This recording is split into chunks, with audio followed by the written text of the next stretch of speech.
السلام علیکم ورحمۃ اللہ تعالی وبرکاتہ نحمده ونصلی علی رسوله الکریم اما بعد فاعوذ باللہ من الشیطان الرجیم بسم اللہ الرحمن الرحیم۔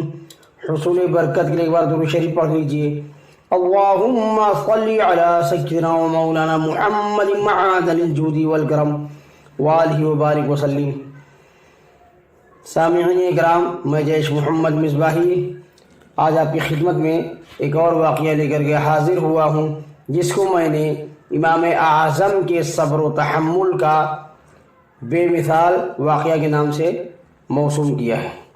سامعین اکرام، حضرت امام ابو حنیفہ رضی اللہ تعالی عنہ ایک روز ظہر کی نماز کے بعد گھر تشریف لے گئے۔ اوپری حصے پہ آپ کا گھر تھا، جا کر آرام کرنے کے لیے بستر پر لیٹ گئے۔ اتنے میں کسی نے دروازے پر نیچے دستک دی۔ اب آپ اندازہ کیجئے کہ جو شخص ساری رات کا جاگا ہوا ہو اور پھر صبح سے لے کر دوپہر تک مصروف رہا ہو، اس وقت اس کی کیا کیفیت ہوگی۔ ایسے وقت میں اگر کوئی آ جائے تو انسان کو کتنا ناگوار ہوتا ہے کہ یہ شخص بے وقت آ گیا ہے۔ لیکن امام صاحب اٹھے، سیڑھی سے نیچے اترے، دروازہ کھولا تو دیکھا ایک صاحب کھڑے ہیں۔ امام اعظم ابو حنیفہ رضی اللہ تعالی عنہ نے ان سے پوچھا کہ کیسے آنا ہوا۔ اس نے کہا کہ حضرت مجھے ایک مسئلہ معلوم کرنا ہے۔ سامعین اکرام، آپ غور کیجئے کہ اول تو امام صاحب جب مسائل بتانے کے لیے بیٹھے تھے تو وہاں آ کر اس نے مسئلہ نہیں پوچھا، اور اب بے وقت پریشان کرنے کے لیے گھر پہنچ گیا تھا۔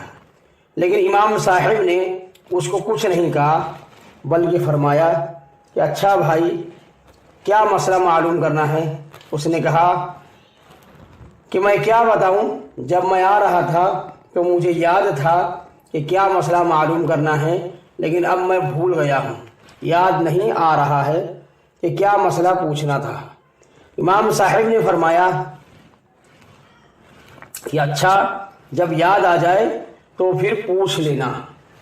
آپ نے اس کو کچھ بھی برا بھلا نہیں کہا، نہ اس کو ڈانٹا، بلکہ خاموشی سے اوپر چلے گئے۔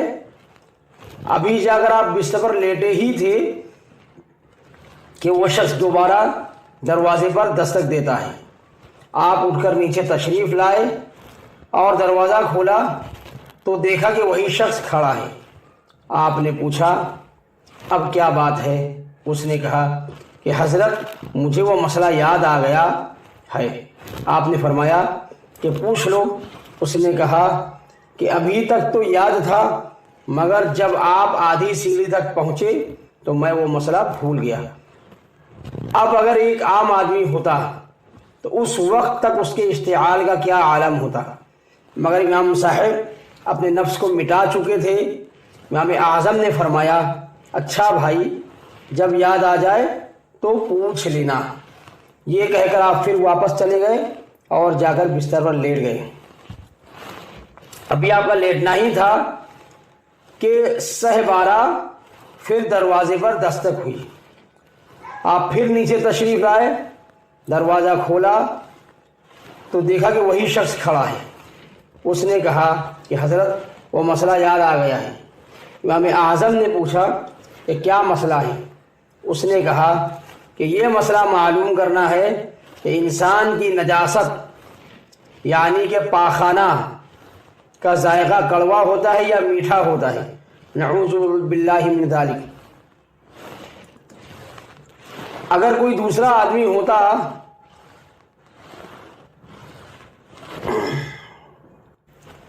اور وہ اب تک بھی ضبط کر رہا ہوتا تو اب اس سوال کے بعد تو اس کے صبر کا پیمانہ لبریز ہو ہی جانا تھا۔ لیکن امام صاحب نے بہت اطمینان سے جواب دیا کہ انسان کا پاخانہ اگر تازہ ہو تو اس میں کچھ مٹھاس ہوتی ہے، اگر سوکھ جائے تو کڑواہٹ پیدا ہو جاتی ہے۔ پھر وہ شخص کہنے لگا کہ کیا آپ نے چکھ کر دیکھا ہے؟ نعوذ باللہ من ذالک۔ امام اعظم نے فرمایا کہ ہر چیز کا علم چکھ کر حاصل نہیں کیا جاتا، بلکہ بعض چیزوں کا علم عقل سے حاصل کیا جاتا ہے، اور عقل سے یہ معلوم ہوتا ہے کہ تازہ نجاست پر مکھی بیٹھتی ہے، خشک پر نہیں بیٹھتی۔ اس سے پتہ چلا کہ دونوں میں فرق ہے، ورنہ مکھی دونوں پر بیٹھتی۔ اور سامعین، آپ تو جانتے ہی ہوں گے کہ مکھی عام طور سے میٹھی چیزوں پر ہی بیٹھا کرتی ہے۔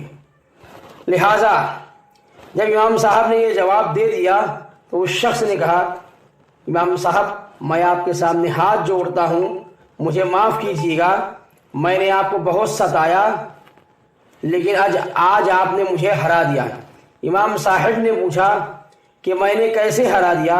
اس شخص نے کہا کہ ایک دوست سے میری بحث ہو رہی تھی، میرا یہ کہنا تھا کہ حضرت سفیان ثوری علیہ الرحمہ علماء کے اندر سب سے زیادہ بردبار اور حلیم ہیں اور غصہ نہ کرنے والے بزرگ ہیں، اور میرے دوست کا کہنا تھا کہ سب سے زیادہ بردبار اور حلیم اور غصہ نہ کرنے والے بزرگ امام اعظم ابو حنیفہ رضی اللہ تعالیٰ عنہ ہیں۔ اور ہم دونوں کے درمیان بحث ہو گئی، اور اب ہم نے جانچنے کے لیے یہ طریقہ سوچا تھا کہ میں اس وقت آپ کے گھر میں آؤں جو آپ کے آرام کا وقت ہوتا ہے، اور اس طرح آپ کو 2-3 مرتبہ اوپر نیچے دوڑاؤں، اور پھر آپ سے ایسا بیہودہ سوال کروں اور یہ دیکھوں کہ آپ غصہ ہوتے ہیں یا غصہ نہیں ہوتے ہیں۔ میں نے شرط یہ رکھا تھا کہ اگر غصہ ہو گئے تو میں جیت جاؤں گا، اور اگر غصہ نہ ہوئے تو تم جیت گئے، لیکن آج آپ نے مجھے ہرا دیا۔ اور حقیقت یہ ہے کہ میں نے اس روئے زمین پر ایسا حلیم اور بردبار انسان جس کو غصہ چھو کر بھی نہ گزرا ہو آپ کے علاوہ کوئی دوسرا نہیں دیکھا۔ تو سامعین اکرام، آج کے لیے بس اتنا ہی، اگلی ویڈیو میں پھر ملاقات ہوگی۔ السلام علیکم ورحمۃ اللہ تعالی وبرکاتہ۔